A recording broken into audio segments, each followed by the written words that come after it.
तो आज बगीचे से हम लोग लेकर आए थे पपीता, वो भी एक नहीं दो दो। पहले से भी एक रखा गया था, हम लोगों ने पपीता रख रखा था, लेकिन देखो उसका क्या हाल किया है मूस ने। अंदर का पूरा खा के ख़त्म ही कर दिया। इसमें पूरी सृष्टि दिखाई दे रही थी।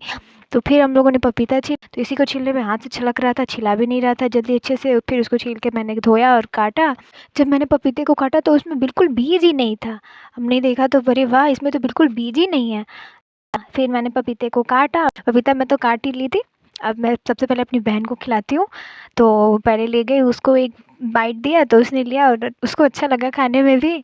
इस बार का पपीता भी मीठा था, पिछली बार का तो अच्छा ही नहीं था। फिर वो जाके सो गई, तब तक दीदी भी आ चुकी थी और वो भी, हम लोगों ने अभी भी पपीता खाया था और वो अभी भी लेकर आ गई थी घर पे गोलगप्पा। मैंने कहा भाई मेरे लिए भी तो लाई होगी ना, लेकिन एक दिन पहले इन लोगों का फास्ट था। इसी का फ़ायदा उठाते हुए मैंने कुछ ज़्यादा ही गोलगप्पा खा लिया था और उसी का बदला लेने के लिए ये लोग घर पे गोलगप्पा लेकर आ गए थे। हमने कहा ठीक है, खा लो, मैं भी थोड़ा छीन छीन के खा लूँगी। लेकिन देखो वो कैसे लड़ रही थी कि नहीं मुझे मेरे बराबरी का दो। भाई छोटी है हमारे घर में, लड़ेगी तो वही लड़ेगी ना, अपना हिस्सा नहीं दे सकती। बराबरी बराबरी करके खाती है एकदम। मुझे देखो जली हुई पापड़ी दे रहे थे ये लोग, खुद तो गोलगप्पे के साथ पानी डाल डाल के खा रहे थे और मुझे जली हुई पापड़ी के साथ दे दिया। मैंने भी कहा जितने मज़े से खाना है खा लो, बस आज ही भर खा पाओगे, अगली बार मैं खाऊंगी ना तो दिखा दिखा के खाऊंगी और तुम लोगों को फिर से ललचाऊंगी। उसने कहा कि जैसे अब की बारी हमारी बारी आई, अगली बारी फिर हमारी बारी आ जाएगी, उसमें क्या टेंशन है। मुझे भी लगा ठीक कह रही है। फिर शाम हो गई थी और देखते हैं क्या कर रही है दोनों। दूध लाने का वक्त हो गया तो फिर याद आया दूध तो लाना ही नहीं है। तो फिर देख रहे थे तो वो देखो टीवी देख रही थी दोनों मोबाइल में।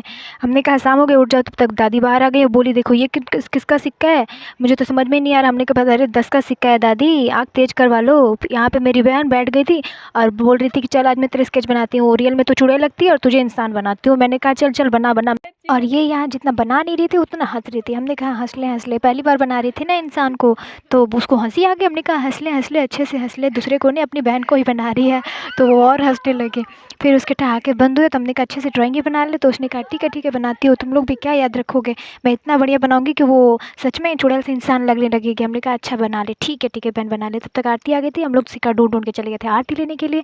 फिर हम आ गए थे घर। फिर मैं बहन के पास गई और पूछा कि अच्छा दिखा कैसी बड़ी बहन का चित्र बनाया, मैं भी तो देखूँ कितना सुंदर बनाया है, या वैसे ही बनाया जैसे चुड़ैल लगती थी वैसी तो नहीं लग रही। तो फिर उसने दिखाया कि देख अब बता कैसी लग रही है। मैंने कहा हाँ बहन चुड़ैल तो नहीं लग रही लेकिन इंसान भी नहीं लग रही। इसको फिर बुला के हम लोगों ने दिखाया और कहा कि देखो देखो कैसा लग रहा है तुमको।